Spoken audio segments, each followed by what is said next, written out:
નમસ્કાર. આકાશવાણી સમાચાર હર્ષ લેવા વાંચે છે.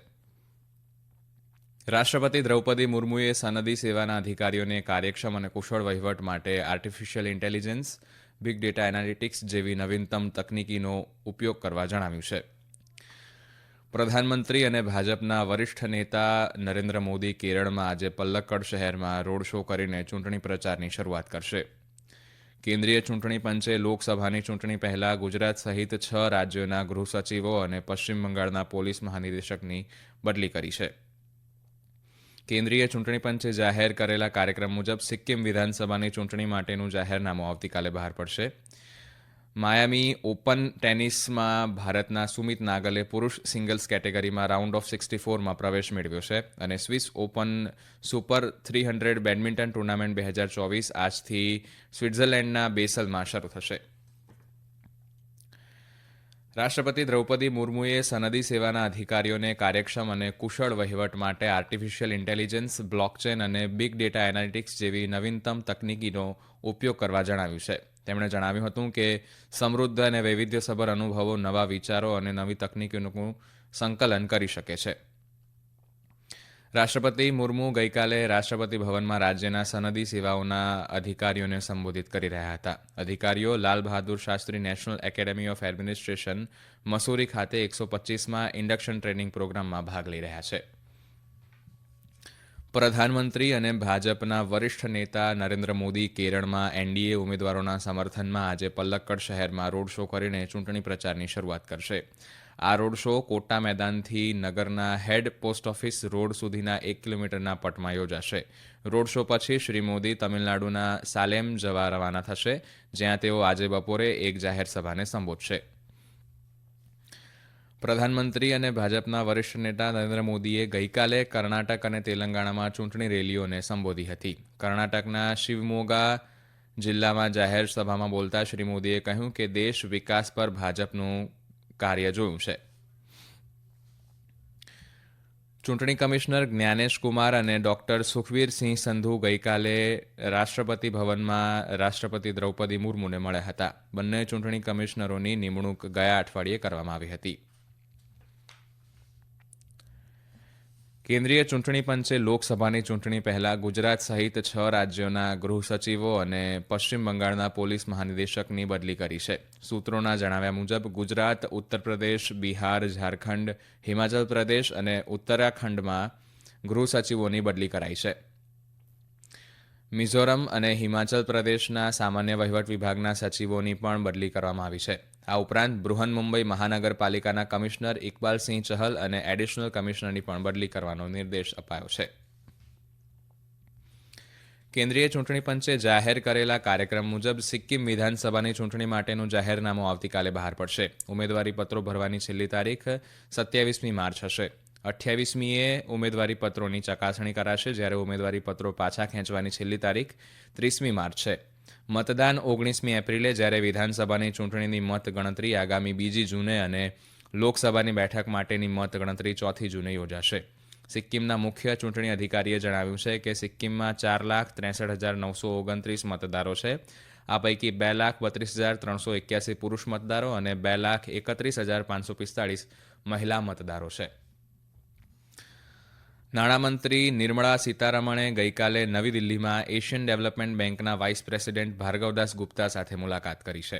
મુલાકાત દરમિયાન વિકાસ એજન્ડાને આગળ વધારવા માટે એશિયન ડેવલપમેન્ટ બેંક ભારત સાથે કેવી રીતે ભાગીદારી કરી શકે તે અંગે મંતવ્યોનું આદાન પ્રદાન કરાયું હતું. ભારતના વિકાસમાં ભાગ લેવા માટે એશિયન ડેવલપમેન્ટ બેંકની અન્ય જાહેર અને ખાનગી ક્ષેત્રની સંસ્થાઓમાં સહભાગી થવા અંગેની પણ ચર્ચા કરાઈ હતી. Armed force medical college AFMC પુણેને chief of defence staff general Anil Chauhan દ્વારા યુનિટ પ્રશસ્તિપત્ર આપવામાં આવ્યું છે. આ પુરસ્કાર 1 જુલાઈ 2022થી 30 જૂન 2023 દરમિયાન આપવામાં આવેલી અસાધારણ પ્રતિબદ્ધતા અને અનુકરણીય સેવાઓ માટે આપવામાં આવ્યો છે. એએફએમસીના ડિરેક્ટર અને commandant lieutenant general Narendra Kotwal અને સુબેદાર મેજર આર.કે. સિંઘને સીડીએસ દ્વારા પ્રશસ્તિપત્ર અપાયા હતા. ઉલ્લેખનીય છે કે એએફએમસી એ એશિયામાં કોઈપણ દેશના સશસ્ત્ર દળો દ્વારા આપવામાં આવેલી પ્રથમ મેડિકલ કોલેજ છે, જે દેશની ટોચની 3 મેડિકલ કોલેજમાં સ્થાન ધરાવે છે. આ સમાચાર આપ આકાશવાણી પરથી સાંભળી રહ્યા છો. ઇલેક્ટ્રોનિક્સ અને માહિતી પ્રૌદ્યોગિકી મંત્રાલય મીટી તથા મેઘાલય સરકારના આયોજન, રોકાણ અને ટકાઉ વિકાસ વિભાગના સહયોગથી ગઈકાલે શિલોંગમાં digital India north east regional વર્કશોપનું આયોજન કરાયું હતું. આ કાર્યશાળામાં ડિજિટલ ટ્રાન્સફોર્મેશન દ્વારા મેળવેલી કાર્યક્ષમતા દર્શાવાઈ હતી.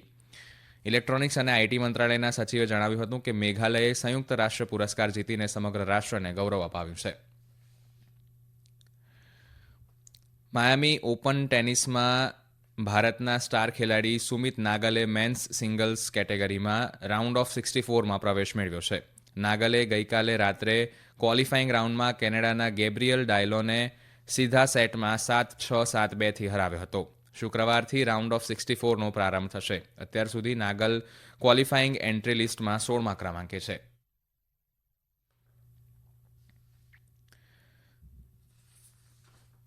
Indira Gandhi national centre for the આર્ટ્સનો 37મો સ્થાપના દિવસ આજથી નવી દિલ્હીમાં NGNCA પરિસરમાં ઉજવવામાં આવશે.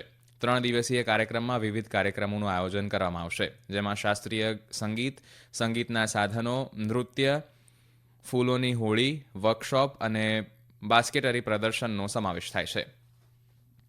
બલ્ગેરિયાના રાષ્ટ્રપતિ રૂમેન રાદેવે હાઇજેક કરાયેલા બલ્ગેરિયન જહાજ MV રૂએન પર સફળતાપૂર્વક બચાવ કામગીરી હાથ ધરવા બદલ ભારતીય નૌકાદળનો આભાર વ્યક્ત કર્યો છે.